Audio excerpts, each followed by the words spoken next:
好来，乡亲啊，继续来看这种囡仔佚佗物啊，用这个枪仔啊、尾啊落长势干露，竟然嘛会当用来检测到传染病。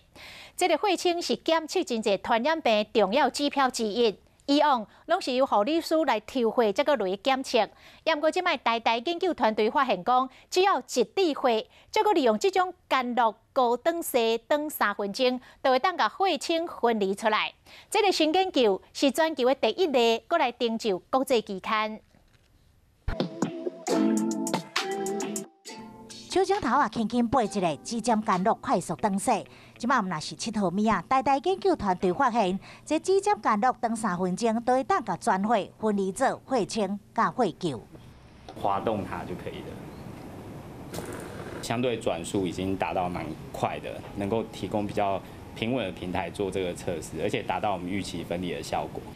研究团队也搁试用这种震导干露电风来测试，但发现这等速无够，用指尖干露了后，塑胶管内面黄色液体就是被分离出来血清，内面有蛋白质、细菌、病毒等等，以此会当进行抗体检测，确认是毋是有感染到天高热或者是肠病毒等等的疾病。